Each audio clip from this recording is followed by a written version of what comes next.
من شرور أنفسنا ومن سيئات أعمالنا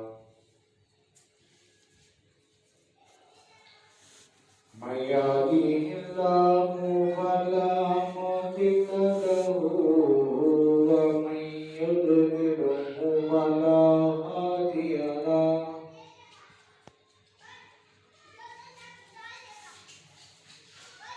أشهد أن لا إله إلا الله وحده لا شريك له وأشهد أن محمدا عبده ورسوله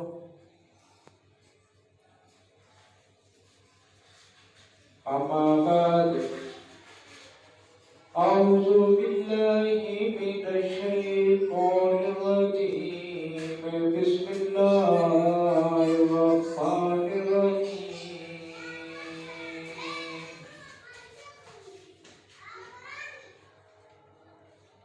وقد كان فريق منهم يسمعون كلام الله ثم يحرفونه من بعد ما قالوا وهم يعلمون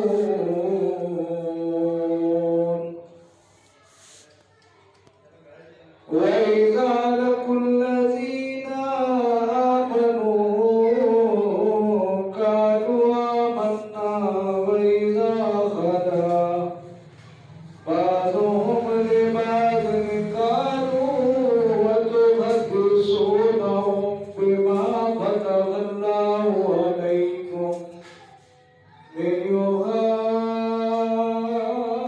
ليحاجوكم به عند ربكم أفلا تعقلون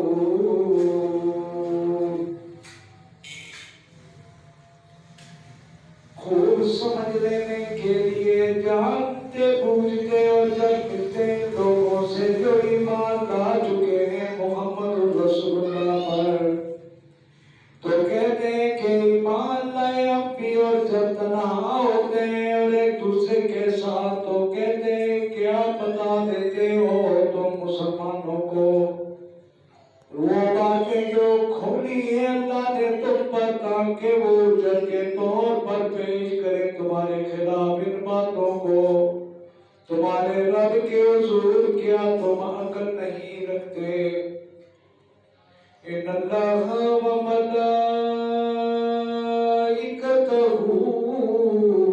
یصلون علی النبی یا ایھا الذین آمنوا صلوا علیہ وسلموا تسلیما اللہم صل علی محمد وعلی آل محمد كما صليت على إبراهيم وعلى آل إبراهيم إنك حميد مجيد اللهم بارك على محمد وعلى آل محمد كما باركت على إبراهيم وعلى آل إبراهيم إنك حميد مجيد قدم قدم پہ برکتیں نفس نفس پہ رحمتیں قدم قدم پہ برکتیں نفس نفس پہ رحمتیں جہاں جہاں سے وہ شفیع آسیاں گزر گیا جہاں جہاں قدم رکھے وہاں وہاں سحر ہوئی جہاں قدم نہیں رکھے وہاں ہے رات آج تک حقیقت کروں کا بیان دوستو سچائی کروں گا بیان دوستو چاہے کٹ جائے میری زبان دوستو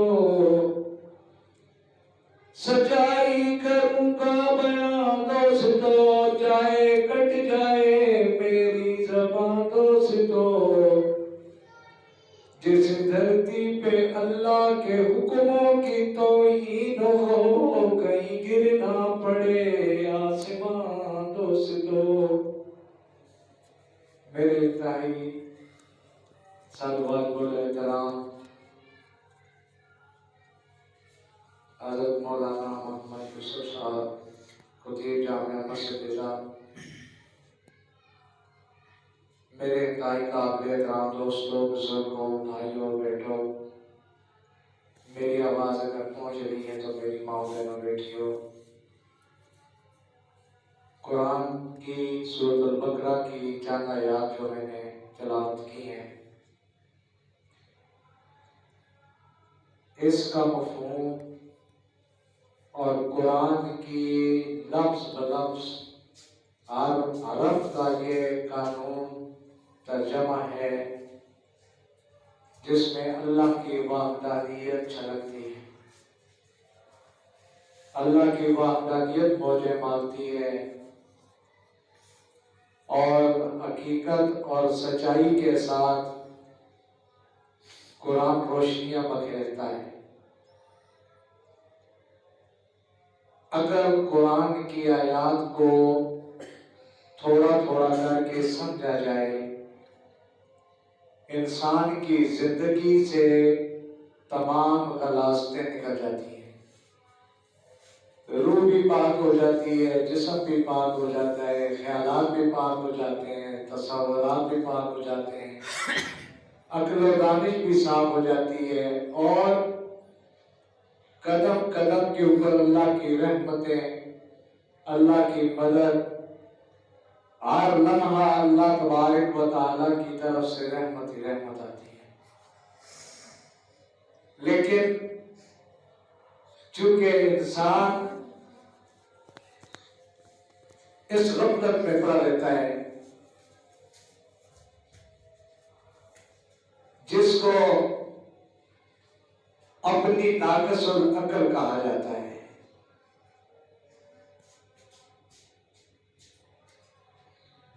اور جس طرح دیگر قومیں اپنی عقل و دانش کو اپنی کامیابی تصور کرتی ہیں، جس طرح دیگر مذاہب اپنی سوچ کو، اپنی عقل کو حقیقت سمجھتے ہوئے اسی کی تابعداری کرتے ہیں،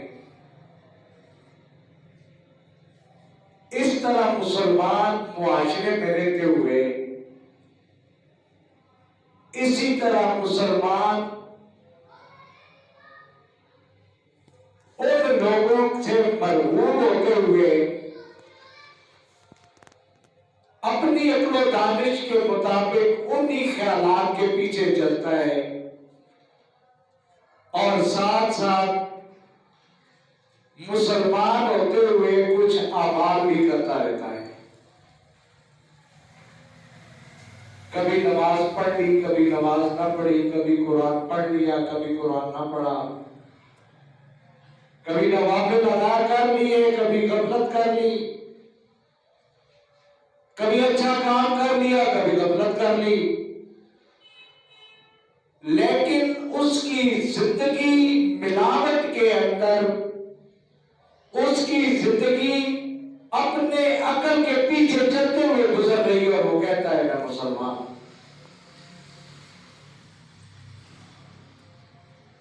حالانکہ یہ اسلام نہیں ہے۔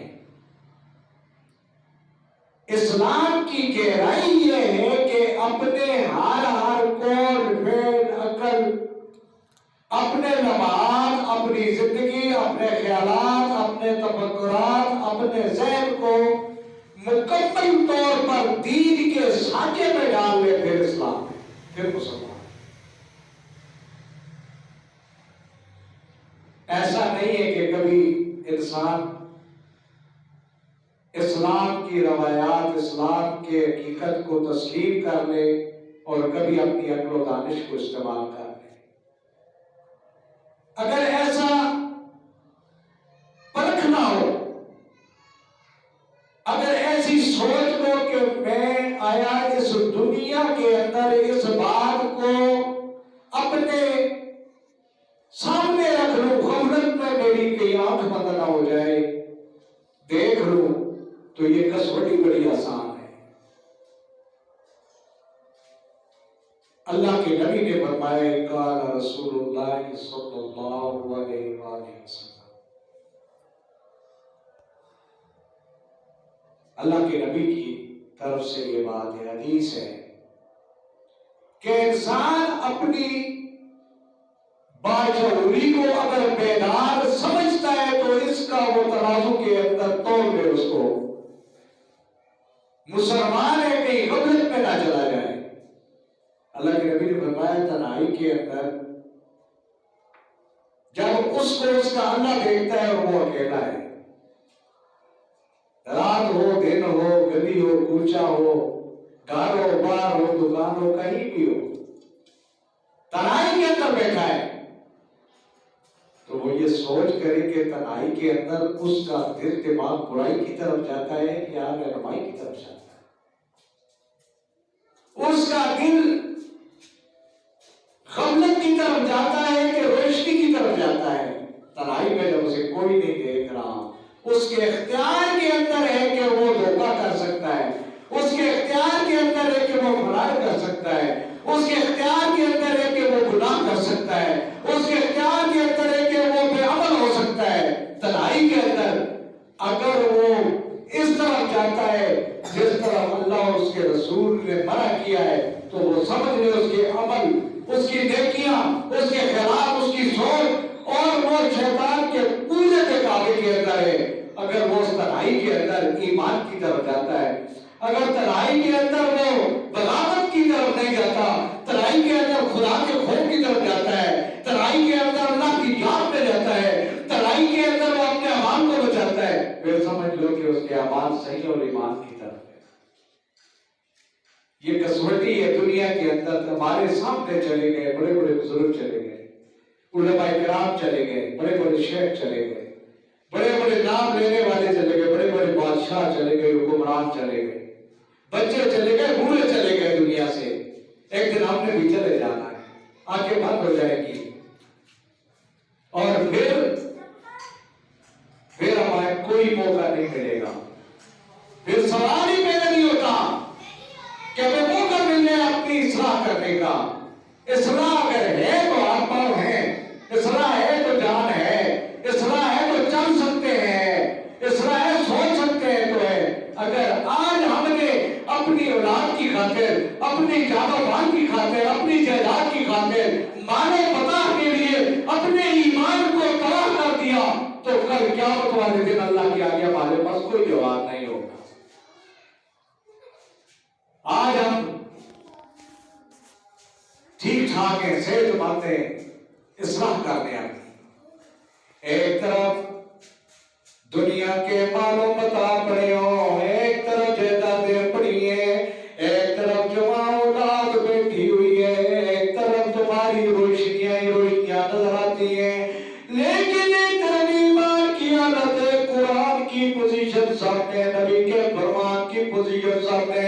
واللہ تم ان ساری دنیا کی نسلوں کو، ساری دنیا کے جتنے بھی تمہارے سامنے ٹکسلے نظر آتے ہیں چھوڑ دو اور اللہ کے حکم کو مان لو، کل کامیابی تمہارے قدم چومے گی، کل تمہاری کامیابی ہے، اللہ کے ہاتھ سے ہوئی ہے، پھر تمہارے لیے روشنیاں ہمیشہ ہمیشہ کی کامیابی کی زندگی ہے۔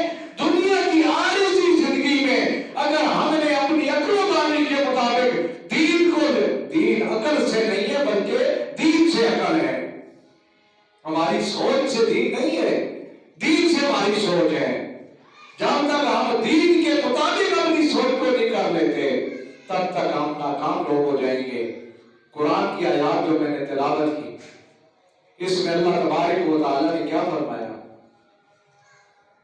کہ اللہ کا کلام اللہ ثم یحرفونہ، اللہ کا کلام پھر رد و بدل کر دیتا ہے، اس میں بعد خوب سمجھ لینے کے، اب سمجھ میں آتا ہے، قرآن سمجھایا جاتا ہے، قرآن پڑھایا جاتا ہے، قرآن پڑھا جاتا ہے،